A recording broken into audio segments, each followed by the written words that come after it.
saya berikan, dan ini obat insya Allah bermanfaat untuk semua. Tak usah panggil Habib, tak usah panggil Syekh, tak usah panggil Ustaz, tak usah panggil tukang dukun, tak usah panggil siapa-siapa. Anda sendiri laksanakan. Akan Allah subhanahu wa ta'ala merubahkan rumah kita insya Allah menjadi tenang, adem, enak. Yang pertama, bawakan air dan isi dalam air itu garam. Air itu dicampurin dengan garam dan dibacakan dalam air itu Al-Fatihah 7 kali. Ayat 5 ayat pertama suratul Baqarah, ayat Al-Kursi 7 kali, 3 ayat yang terakhir surat Al-Baqarah, lillahi ma fis samawati wa ma fil ardh. Saya ulang lagi, santai-santai, masih ada waktu, masih ada.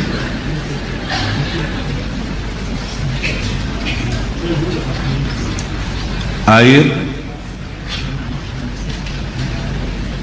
isi dengan garam, dan dibacakan dalam air Al-Fatihah 7 kali.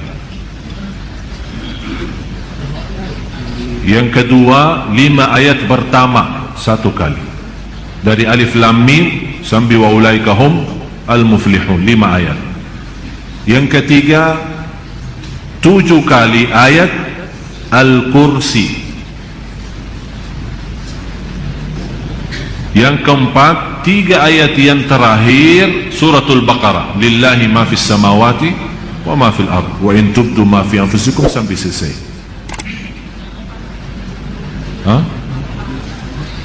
Yang keempat, 3 ayat yang terakhir suratul Baqarah, 284, 285, 286.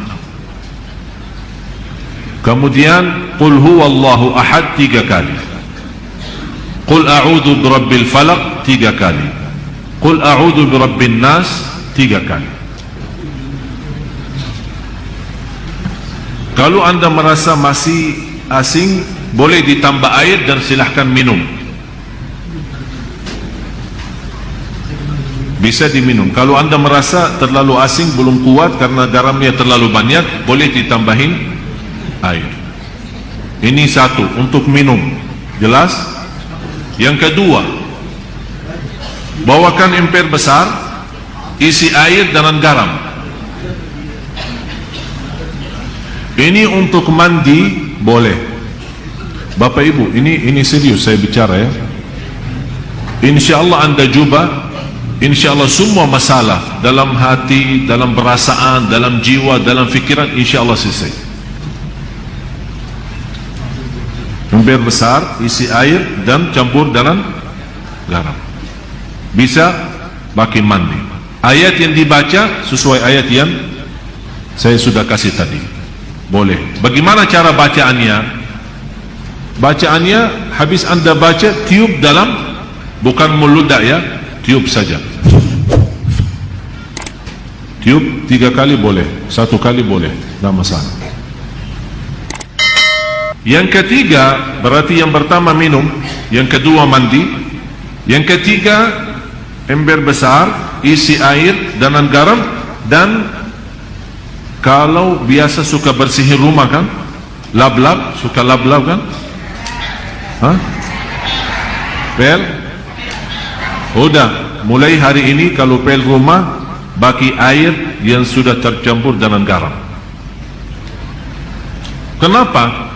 Supaya meyakinkan garam itu di dalamnya ada energi positif,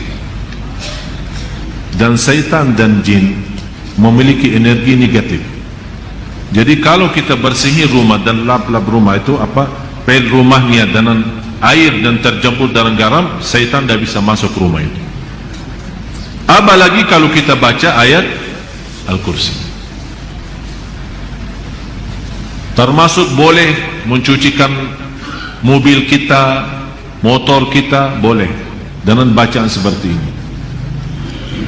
Dan saya sampaikan begini karena sudah berkali-kali ada yang memberitakan soal rumahnya ada banyak masalah, saya tidak tahu apa. Dan mohon maaf, selama saya di Indonesia, mohon maaf ya, orang Indonesia terlalu banyak was-was. Jadi kalau merasa ada sesuatu, Ustaz, kayaknya ada di rumah apa-apa, padahal tidak ada. Tidak ada. Oleh karena itu di Indonesia cepat paling laku usaha tukang dukun. Laku cepat. Seperti ada seorang ibu, kasihan, maksud saya kasihan kalau kita mampu menobati diri, menamankan rumah kita, kenapa kita minta tolong orang lain? Inilah sudah saya berikan cara, insya Allah aman, insya Allah yakin, dan tidak ada dalamnya syirik.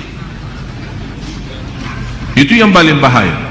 Ada seorang ibu kemarin minta sama saya tolong untuk masuk ke rumahnya, karena habis saya isi tabligh akbar di salah satu daerah di sini di Jakarta tidak jauh, dan dia minta tolong sambil nangis, ibu maaf saya tidak bisa, kalau mau masuk ke rumah berarti semua jamaah minta masuk ke rumahnya.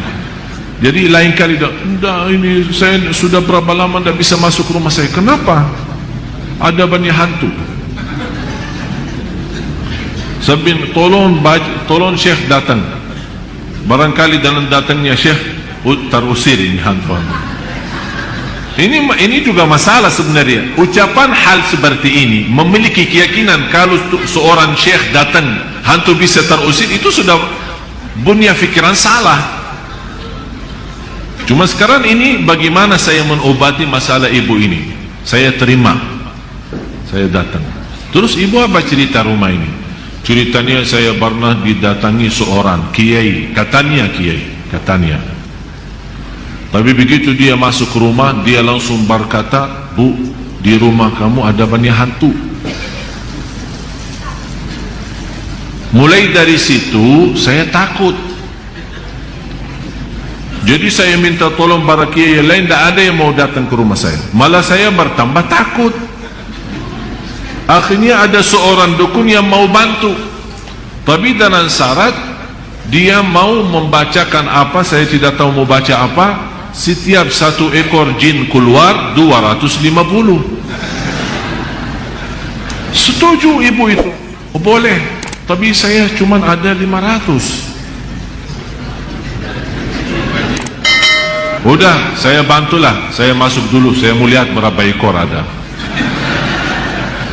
Masuk tukang ini apa namanya, dukun itu, habis baca-baca apa, alhamdulillah ibu tidak banyak, cuma 5 aja saja. Jadi saya baca-baca keluarin 2 karena ibu mampu bayar 500. Kalau nanti ibu sudah sanggup lunasin lagi, nanti saya datang lagi usir yang tersisa.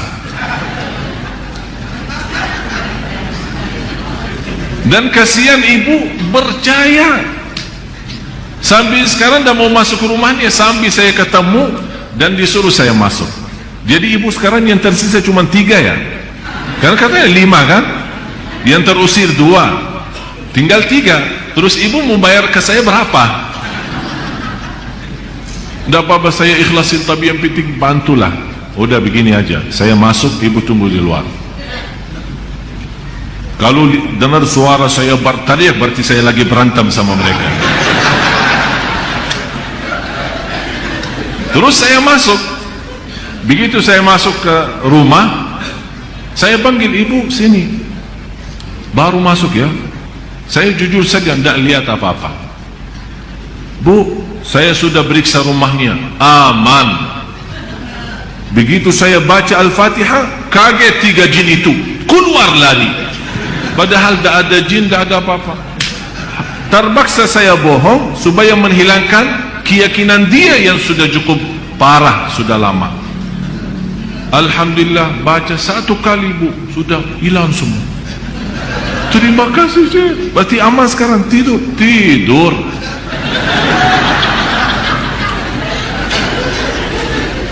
Dan saya kasih obat itu, bagi garam terus yang lain-lain. Terus dia bawakan amplop, lumayan lah.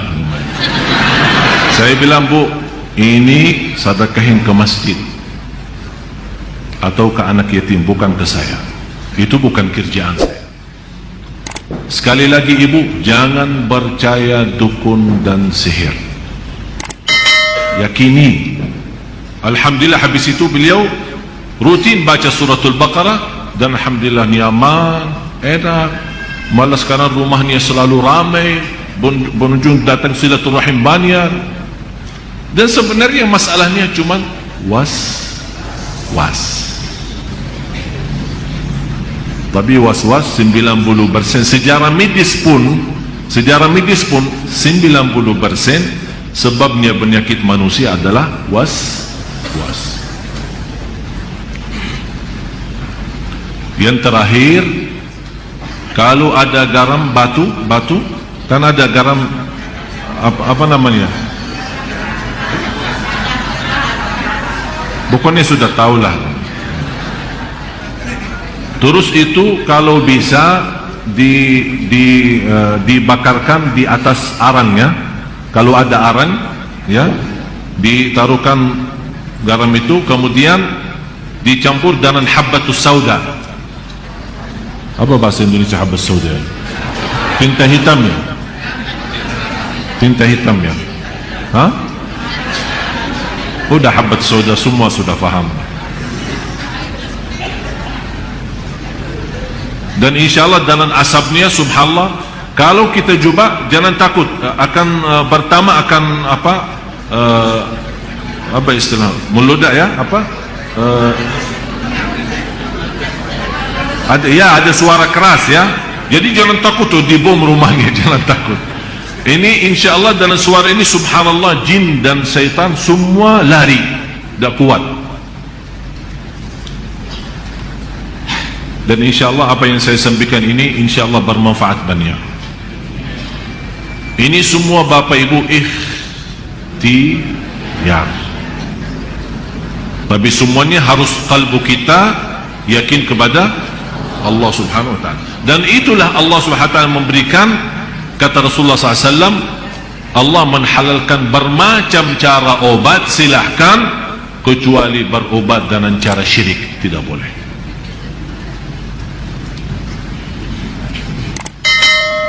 Mudah-mudahan Bapak Ibu berkenan mulai malam ini atau besok pagi, kalau lagi mau bersihin rumah, minta sama pembantunya, ya,